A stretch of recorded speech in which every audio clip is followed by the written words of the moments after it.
Do you know what? I'll be honest, I haven't seen a huge amount of Echo Eskimo. I saw him fight the last fight, I think he was in Birmingham. What he's got is a great engine, is his nickname.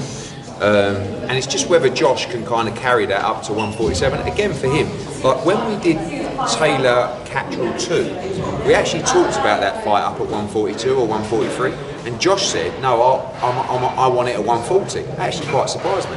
And he said he made the weight fine, but I just think after a while, like you need to move up in weight, and that's the same for Jack. With Johnny Fisher losing tonight, Eddie, I mean, his comeback, will it be interesting to see what kind of crowd he draws in next time he fights? No, because he won't be headlining. Like, there's a huge amount of pressure headlining. Like, you've got to sell all the tickets, it's your night, right? And when he walked out tonight, well, I mean, the atmosphere is mental. Like, you're looking around, this place is not historic for selling tickets, right? The Copper Box doesn't generally do that well. You very rarely see it full up like that, right?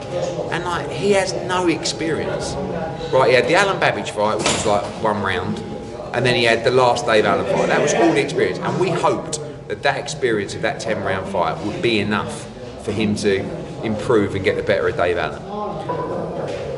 He won the first, I mean, arguably might have lost the first round, but basically won the next 3. Might have been 4-0, 3-1 at worst. But he wasn't getting the respect of Dave Allen. You know, I think he hurt him a couple of times to the body, actually, but it's just like, you're allowing Dave Allen to walk you down consistently. You know, you've got your lead hand out, and it's like, it's not really working. I mean, the only other person that's done that with success is Vladimir Klitschko.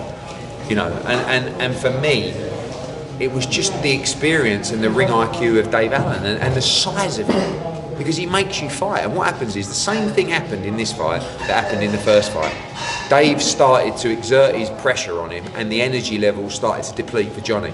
And he made a mistake, got caught by the big right hand. I said to him in the ring, just before the fight, the bell started, I went, mind the fucking right hand over the top. It's Dave's like signature shot. I'm not saying he hasn't got anything else, but that is the one real dangerous shot that he has.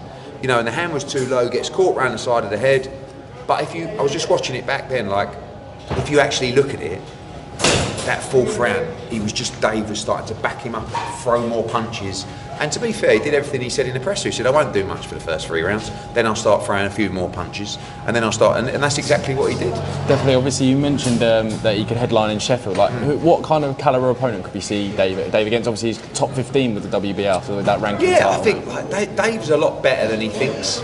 Do you know what I mean? And he said to me tonight, he's like, you know, but I'm not sure Johnny Fisher's that good, he said to me. I said, well, I think maybe you're really good when you actually are fit, when you actually believe in yourself, and when you're listening to your training team. So I think there's a couple of options. I mean, he's with us now moving forward, so we've got to look at it and say, do you want to stay active and get back in the ring? It could just be maybe an 8 or a 10 rounder or a defence of your title, or do you want to get as big a fight as possible? In the past, Dave Allen would have always gone the latter. But with Jamie and Nigel around him, like they're saying to him, they said to me, gosh, you've got to get him back in the gym. Don't let him out of the gym for too long. Because he's like, it was at an all-time high, weight-wise. And I don't think it really matters, to be honest with you. But I don't know what's good and bad for Dave Allen, because I've had him in shape before, and he's been shit. And I've had him fat, and he's been great. Do you know what I mean? It's like, with Dave, it's just up here. And tonight, he fancied the job. You know, he really fancied the job. And 2 really good wins for George Liddard and Kieran Conway as well. Definitely something next, and could that I said earlier, like for me, Kieran Conway's 22 years old. George Liddard's 22 years old. Yeah. So like, it's a big, you know, Kieran Conway's been around. I think he's getting better, and he's really finding his teeth at that level. Like, I think he's enjoying. He can beat people up now. And George is probably one of the most improved fighters, I think, in Britain. Not that he wasn't good anyway, but I didn't expect him to be at this level so soon. He wants to roll the dice, but it's up to Tony. And if they fancy it, I would love to make it.